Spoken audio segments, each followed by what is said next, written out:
¿Qué tal? Qué gusto saludarlos esta mañana en un nuevo episodio del podcast Minutos que Cuentan. Hoy vamos a tratar un tema muy interesante, seguramente será de su interés. Y tenemos hoy como invitada especial a Citlali Osegueda. Ella es psicoterapeuta, es directora de EPSI y además fundadora de una asociación que se llama Acuna. Qué gusto saludarte, Citlali. Muchísimas gracias, Daniela. Me encanta que siempre que nos encontramos salen cosas muy, muy lindas. Para nosotros, para el mundo y para los chiquillos que son los que andamos ayudando y acompañando. Así es, y vamos a tratar un tema que la verdad es de suma importancia. Estoy segura que muchas mamás, cuidadores, papás van a estar muy interesados en este tema. Es una forma de violencia, desafortunadamente, hacia nuestras niñas, niños y adolescentes, y que es el tema de la alineación parental. Pero pues para que los que nos están escuchando sepan qué es la alineación parental, que nos digas como en términos muy sencillos a qué nos referimos con alineación parental. Ok. Yo creo que vamos a ir como siempre de lo más básico a lo más complejo. La alienación parental en principio es una forma de maltrato infantil, pero como estamos tan acostumbrados y ya lo normalizamos, ya es como, ay, bueno, ya se separaron los papás, se están como arrebatando a los hijos y finalmente se normalizó de alguna manera. El maltrato infantil, ya sabemos que hay de diferentes tipos, el maltrato psicológico, físico, sexual, la negligencia, que son como las 4 categorías más grandes, pero dentro del psicológico y el emocional se despliegan como estas formas en donde de manera indirecta los padres ejercemos pues violencia y maltrato sobre los hijos. Siempre recordemos que no tiene que ver directamente con querer dañar al hijo o incluso a los padres, pero a veces enmarcado en una forma de amarlos o protegerlos. Pues creemos que nosotros los cuidamos mejor que aquella parte de la familia donde ya se separaron y entonces mejor con la mamá o mejor con el papá. Y entonces en un afán por quererlos y protegerlos, los alienamos. La alienación es un poco, imagínense que es tomar la mente del sujeto, del niño, y entonces empezar a llenarlo con su información personal y entonces desestimar y pues un poco minimizar o ningunear un poco a la figura del otro bando, el que sea mamá o papá, pero finalmente es tomar la mente y la afectividad del hijo como una forma de coacción o de lastimar o vengarnos o muchas cosas al otro progenitor, mamá o papá. ¿Y qué diferencia hay entre la alineación parental y la violencia vicaria? Ok, la violencia vicaria es se instituyó con esta psicóloga argentina y entonces se decía que era una forma de violencia que ejercían los padres varones sobre las figuras mamás, ¿no? Entonces, la violencia vicaria es con el objeto de tener poder económico, emocional, una forma de seguir teniendo el control de la figura materna. El papá hacía ciertas cosas. Puede ser que limitar el dinero, los permisos y usaran a los hijos como instrumento.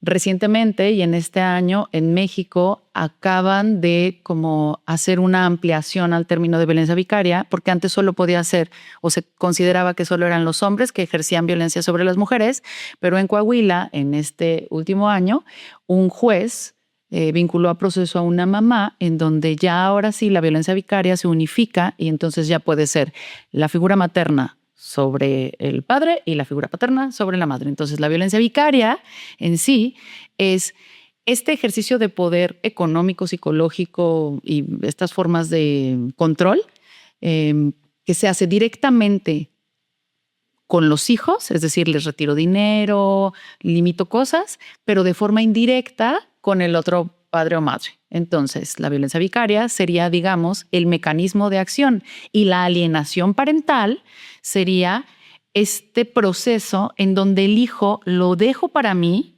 independientemente de que pues, tú puedas darle dinero o no darle dinero, lo dejo para mí para que yo sea su figura de cuidado, de protección y de preferencia. Y entonces la alienación garantiza que el niño me va a querer a mí o la niña me va a querer a mí y te va a despreciar a ti. Sé que son palabras súper fuertes las que estoy usando, pero finalmente ese es el objetivo. La alienación busca que el niño quiera, por ejemplo, a la figura del padre, toda la familia del padre, y que desprecia la figura de la madre. O al revés. Eso es la diferencia entre un concepto y el otro. Y lo que estamos buscando con este podcast es que pues quienes están viviendo una situación así, no juzgarlos, ¿no? Porque nadie sabemos estar en los zapatos de una mamá, de un papá que está viviendo esta situación, de lo difícil que debe de ser de por sí una separación, pero sí queremos lograr que el centro de esta discusión y de este tema sea lograr que las niñas, niños y adolescentes pues no sufran este tipo de violencias. ¿Qué puede generar en el cerebro de un niño cuando una persona, ya sea mamá o papá, empieza a utilizar esta alineación parental para ganar su cariño y que empiece a no querer a su mamá o a su papá? ¿Qué pasa en el cerebro de un niño? Ok. Depende de la edad, pero finalmente la alienación, bueno, es más fácil hacerla, entre comillas fácil, cuando el niño es más pequeño, porque el juicio de valor se centra en situaciones emocionales, si te la pasaste bien la vez que fuiste o si no te la pasaste bien. Hay algo muy importante que a mí me gusta enfatizar entre el tema de la crianza, porque a veces usan los estilos de crianza para decir, bueno, es que tu papá siempre te regaña o tu mamá nunca te lava la ropa, ¿no? Y entonces a lo mejor estamos hablando, y otra vez, me encanta que digas que el objetivo de esto es cuidar a los niños y a las infancias, porque puede ser que tengamos un estilo de parentalidad laxo, es decir, por ejemplo, yo soy muy estructurada, muy cuadrada, muy tal, y ese podría ser un estilo de parentalidad autoritaria, ¿no? O sea, yo soy mandona, y entonces yo puedo ser autoritaria y mi pareja o la contraparte, que ya no es mi pareja, tiene un estilo de crianza laxa. Entonces, el ser laxo puede tener ciertas implicaciones en la crianza del hijo, que no respeten tantas reglas, por ejemplo, y el otro necesita que la regla sea muy cumplida a rajatabla. Y entonces, en el principio de las consecuencias es que los niños entran en una confusión, ¿no? Lo primero que pasa es una confusión donde no entienden si lo que tú me estás diciendo está bien, si lo que yo estoy viviendo está bien. Y entonces partir de, vamos a dar el problema, pero vamos a dar la solución. Hay que diferenciar un estilo de crianza con una intención dolosa de quiero que no lo quieras. Entonces, reconociendo que pues, son diferentes formas de educar al chiquillo y que por eso no estamos juntos. Yo siempre les digo a los papás que vienen a conciliación y a coordinaciones parentales, siempre les digo, entiendan que por algo se separaron. O sea, no quieran coordinar desde la distancia y el divorcio como si estuvieran juntos, porque algo falló y entonces tenemos que crear nuevas estrategias. Entonces, lo primero es la confusión. Lo segundo es disonancias cognitivas. Esos son procesos psicológicos y emocionales, ¿ok? Pero también pasan cosas a nivel biológico. Entonces, la disonancia cognitiva es uno de los procesos más enredadores de la mente de los hijos porque no empiezan a creer lo que están viviendo. Entonces, esta realidad con esta mesa de estas características que yo la percibo así, cuando yo estoy alienada, tú eres mi auxiliar para poder entender esta mesa. Entonces, si tú a mí me dices que esta mesa es roja, aunque yo la vea café, yo empiezo a cuestionar si lo que yo estoy viendo está bien, si lo que yo estoy sintiendo está bien.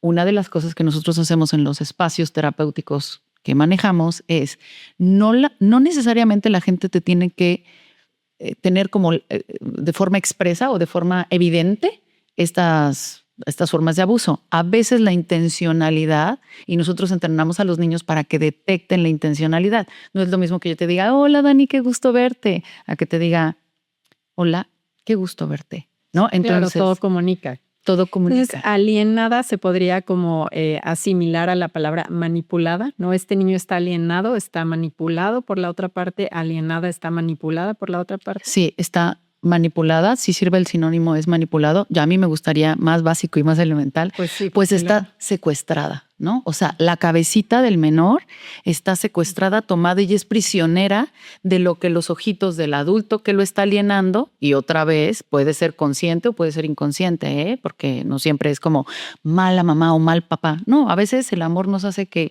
lo queramos proteger. Entonces le pone los lentes de lo que el papá quiere que vea y entonces el hijo está secuestrado o prisionero de los lentes que el papá o la mamá le pusieron al pequeño.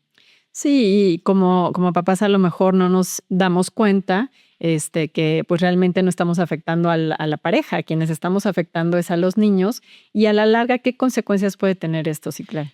Bueno, como decíamos, biológicamente también hay modificaciones estructurales, neurológicas. Por ahí, digo, en algún momento, ojalá lo podamos poner en la comparativa, si es que en algún punto lo podemos tener, pero hay un cerebro donde neurológicamente un cerebro de un niño sano, o por ejemplo, esto se da en divorcios, se llaman conflictivos o divorcios complicados. Un divorcio complicado tiene como característica que el conflicto se vuelve la forma de vincularnos. Es decir, yo me voy a pelear contigo y lejos de separarme de ti, me acerco a ti y vivo a través del conflicto. ¿Ok? Los niños, hijos de divorcios conflictivos o complicados, se les van apagando ciertas respuestas neurológicas, temas de juicio, de toma de decisión, de seguridad, un montón de situaciones. La memoria, por ejemplo, hay muchos niños que se ven afectados en la memoria porque los mecanismos de defensa, de bloquear. Ajá, exacto.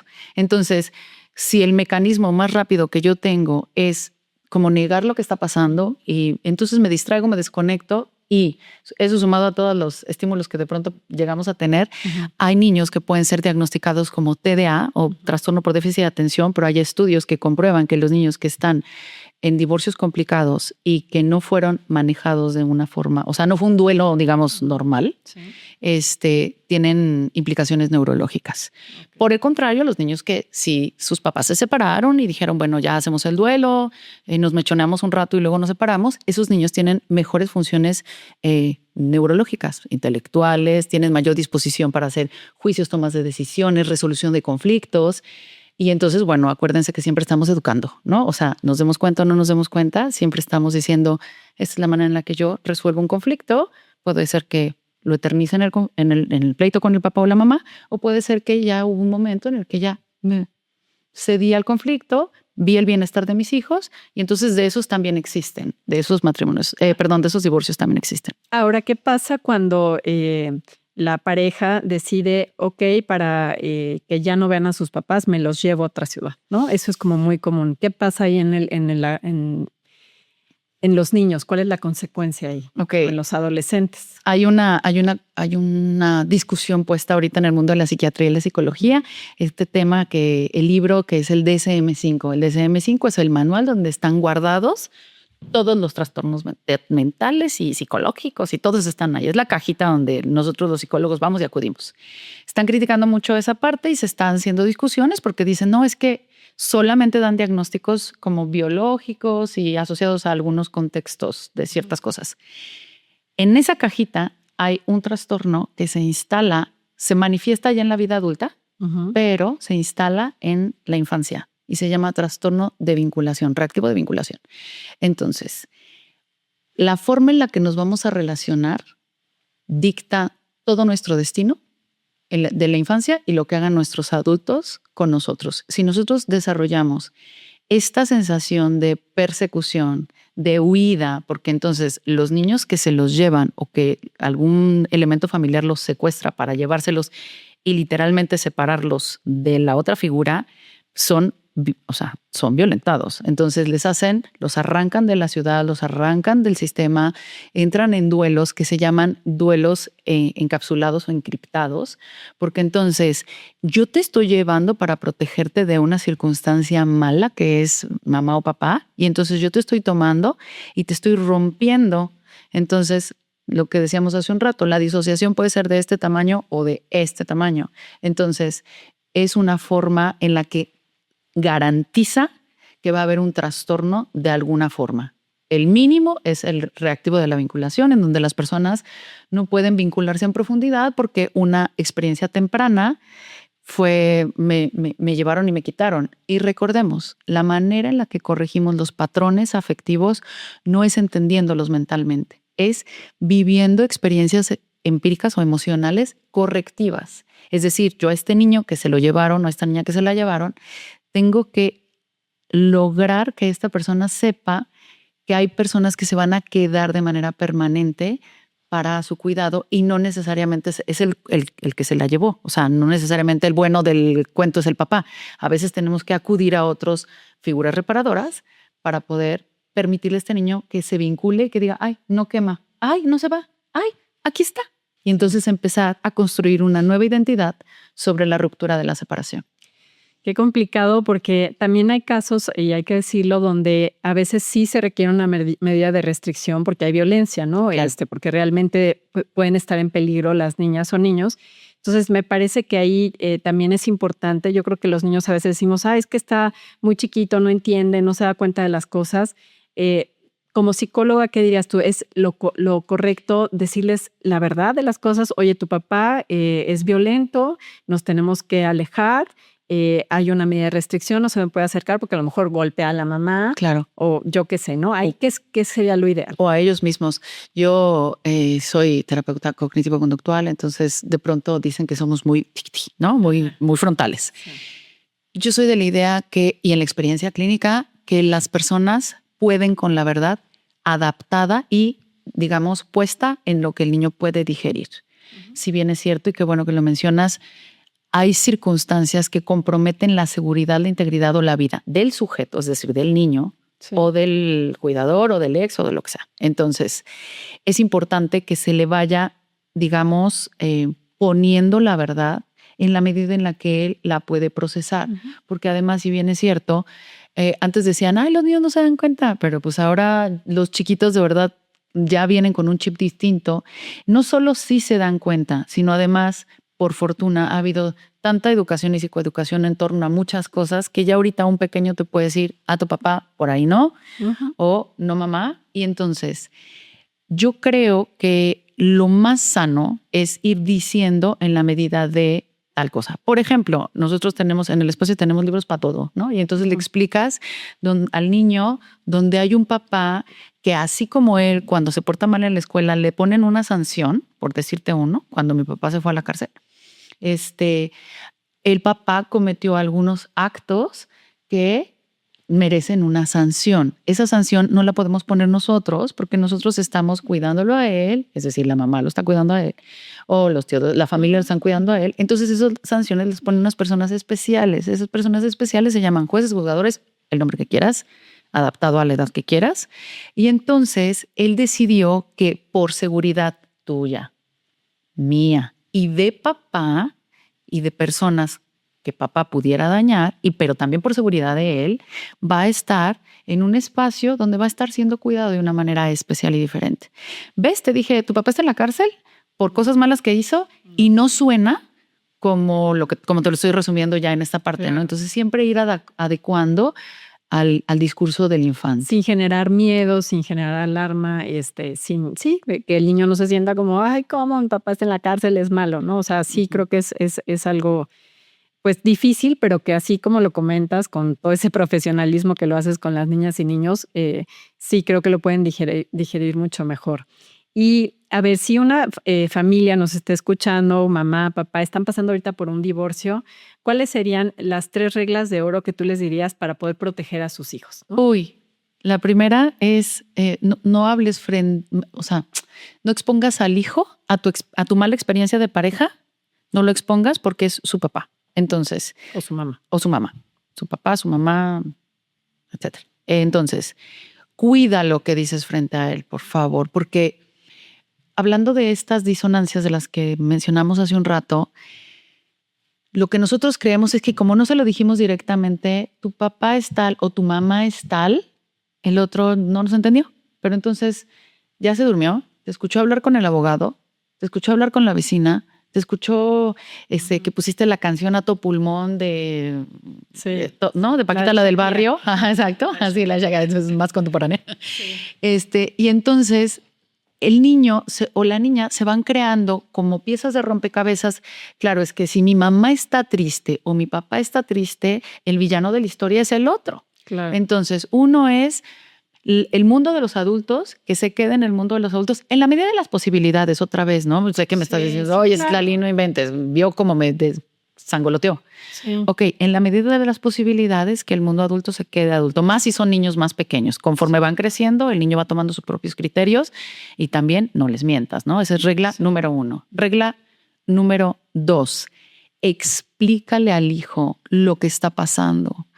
Porque los niños y las niñas, y bueno, los adolescentes también en menor medida, pero también, generalmente el pensamiento infantil es característico de todo es por mi culpa, que están muy centrados en esto ocurrió por mi culpa, ¿no? Entonces, si ellos no saben lo que está ocurriendo, de pronto pueden decir, bueno, es que si yo me porto bien y soy un mejor hijo, es probable que mi papá deje de tomar, mi mamá ya no llegue tarde o no sé, o sea, con las culpas. Ajá. Entonces, explíquenle, mira, mi amor, ¿tú te acuerdas que empezábamos a pelearnos?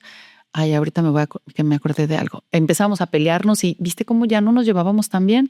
Bueno, pues para protegerte y para no enseñarte cosas que te vayan a confundir más adelante, decidimos separarnos. Ojo, no es culpa del niño, es para protegerte. No es porque yo no quiero que tú sufras. No, es yo no quiero sufrir mamá, yo no quiero sufrir papá y entonces yo me retiro de este vínculo. Cuando el conflicto es muy evidente. Oye, Citlali, pero ¿qué tal que nunca nos peleamos? ¿No? Y entonces yo ahí siempre les digo, es tan lesivo para un niño ver a sus padres pelear de forma moco y desgreñón como la indiferencia. Este silencio que se establece con la ley del hielo, en donde no hay pleito, pero tampoco hay cariño, pero tampoco hay amor, pero tampoco hay respeto, y nada más están como, buenos días. Rechazo. Eso también se instala en lo que decíamos hace un rato, ¿no? En los determinantes de cómo me voy a vincular. Porque ni los que se pelean muchísimo son los malos más malos, ni los que no se pelean son los buenos más buenos. O sea, ¿qué sería bueno? Pues que si las personas están en una circunstancia de discusión, que tengan la habilidad de sentarse, hablarlo, y si no lo van a acordar y a resolver, bueno, entonces hacer acuerdos para protegerse y blindarse en medio de eso. Entonces, segunda cosa es explícales a tus hijos lo que está ocurriendo y lo que va a pasar. La garantía número 3, estamos hablando otra vez de los niños, no estamos hablando, no estamos hablando de los adultos, para proteger a los hijos. Explícale que él puede tener adultos de confianza, ¿no? A lo mejor en este momento, por el conflicto parental, los hijos no pueden acudir a esa mamá que está en un conflicto de duelo o a ese papá que está en un conflicto reactivo enojado, pero tienen que tener adultos de confianza que tú no los vas a dejar de querer. Hay un ejercicio que nosotros hacemos en el espacio donde yo pongo 2 figuras, pueden ser abatelenguas, palitos, lo que tengan a mano, y entonces los abatelenguas los amarramos con un hilo y les explicamos y los vamos tensionando. Y digo, esta señora le dijo esto a este señor le contestó esto a esta señora, este papá hizo tal cosa, esta mamá no llegó a tiempo. Entonces vamos estirando hasta que el hilo, ¿qué crees que pasa? ¡Pum! Se revienta. Cuando ese hilo se revienta, nosotros les explicamos a los niños que en la relación de los adultos, la relación se puede romper y entonces ¡puc! Y ya no hay cómo recuperarla. Ya, o sea, habría que hacer muchas cosas para volverlos a unir. Sin embargo, la relación, y entonces amarramos a este papá y esta mamá con una liga o un resorte o lo que quieras. De tal manera que le dices, esta liga se puede alargar tanto, y a veces se tensa y me caes bien gordo porque te digo que te laves los dientes y no me haces caso, pero esta liga se alarga tanto que es más difícil que se rompa. No se rompe. Hay ocasiones en las que sí se rompe. Porque tampoco depende del hijo ser querido o no querido si hay personas que no tenemos habilidades parentales, ¿no? Hay papás que no pueden serlo y hay mamás que no pueden serlo. Entonces le explicas que, a veces sí se puede romper, pero esos son casos extraordinarios. Eso sí, si tú tienes medianamente habilidades parentales y no lo vas a hacer, entonces ni se lo expliques. Entonces alargas esta liga y le dices, y entonces, aunque yo esté enojada, tensa y lejana, yo te voy a seguir queriendo. ¿Ok?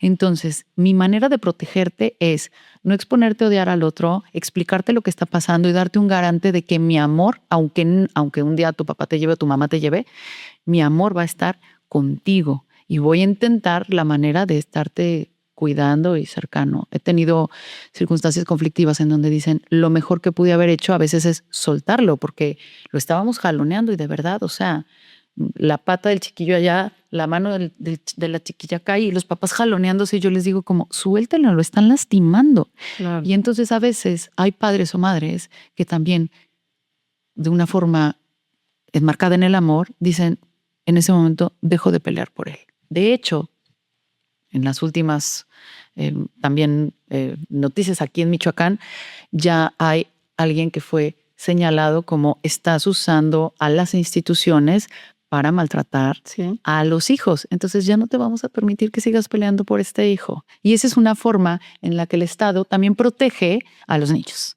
Así son buenas noticias que ya el Código de lo Familiar también va a obligar a jueces y magistrados a capacitarse en este tema que es la alineación parental y la coordinación parental y tener pues psicólogos y un equipo más fuerte en el Poder Judicial para poder llegar a mejores acuerdos, sobre todo en la protección de niñas, niños y adolescentes. Entonces, pues la verdad es que son buenas noticias y el escucharte, el que mamás y papás que están pasando por esta situación hayan escuchado tus consejos, lo que puede pasar en niñas, niños y adolescentes, creo que puede ayudar a que reflexionemos y que aunque estemos muy enojados con la pareja, con el ex, pues sepamos que siempre hay que pensar que hay cosas que nosotros podemos creer que están bien en favor de nuestros hijos, porque también me decías que hay un tipo de violencia que es la sobreprotección. Sí. ¿No? Y que a veces creemos, no, es que yo lo voy a proteger de mi pareja porque no le hace bien y demás, y a lo mejor evitas que haya una convivencia, ¿no? A lo mejor el juez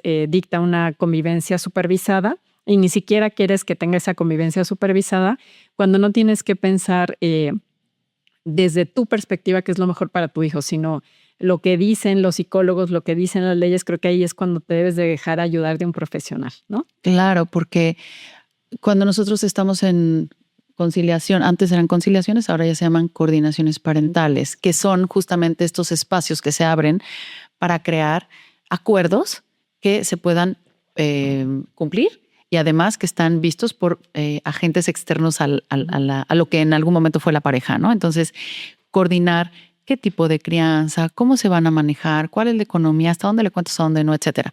Entonces, la coordinación parental sirve justamente para evitar o para dar espacios de resguardo, porque muchas veces estamos nublados por nuestra afectividad. Entonces, ya dijimos muchísimo como que es en beneficio del hijo, porque cuando cuidamos tanto al hijo, yo les pongo el ejemplo de, este es mi hijo, ¿no? Y entonces yo lo quiero tanto y lo amo y lo adoro y, ¡ay, mi amorcito chulo de mi vida y de mi amor!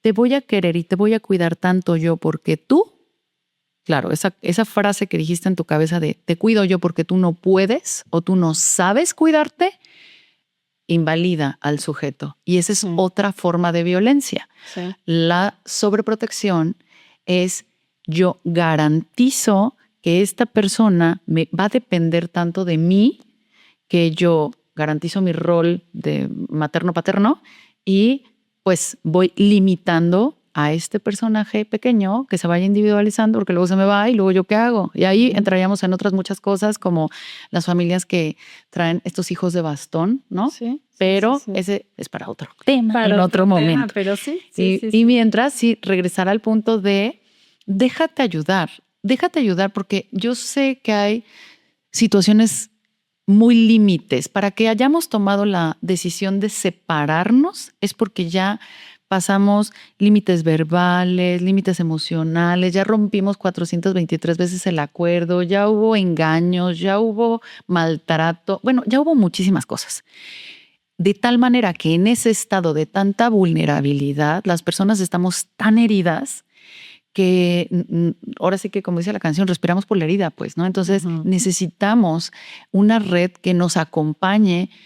Ya si no pudimos nosotros elegir una pareja que garantizara bienestar en pareja, pues por lo menos que garanticemos el bienestar del hijo, porque ese hijo o esa hija que se está desarrollando en medio de ese divorcio conflictivo es el que el día de mañana va a replicar todo lo que vivió en su experiencia de separación. Entonces, ojito ahí, creo que la reflexión es más en el tema de la sensibilidad que de la correctiva y del regaño. Es vamos a pensar, vamos a ver, vamos a ponernos en el lugar del hijo, ni siquiera del otro o de la otra, ¿no? Es en el hijo. ¿Qué le estoy legando yo a mi hijo como herencia de vinculación en esta vida? Por eso creo que qué importante es que tanto las niñas, niños y adolescentes que están atravesando por un proceso así reciban terapia de parte de un profesional, como los papás, ¿no? O sea, que también mamá y papá se dejen ayudar por un profesional de la psicología y que les diga, a ver, esto no está bien, estas reacciones no son las correctas. Entonces, pues agradecerte mucho, Citlali. Fue un placer escucharte. Ojalá que a muchas mamás y papás que están pasando por una situación así les sirvan estos minutos que seguramente van a contar en sus vidas. Y vamos a dejar la información también del espacio que tiene Citlali, que atiende de maravilla a niñas, niños y adolescentes, y algunos consejos ahí en los comentarios. Y pues muchas gracias, Citlali, por estar aquí. No sé si quieras agregar algo más. No, hombre, muchísimas gracias. Yo lo hago con muchísimo amor porque además me encanta y creo que es una forma de verdad de dejar y empezar a dejar semillitas para que el mundo cambie. Si educamos emocionalmente a los niños y a las niñas y a los adolescentes, niñas, niños y adolescentes, tenemos la posibilidad de que este mundo sea un poquito mejor. Totalmente. Pues muchas gracias, Citlali. Gracias a los que nos vieron y escucharon. Esto fue Minutos que Cuentan y nos vemos en el próximo podcast. Bye, bye.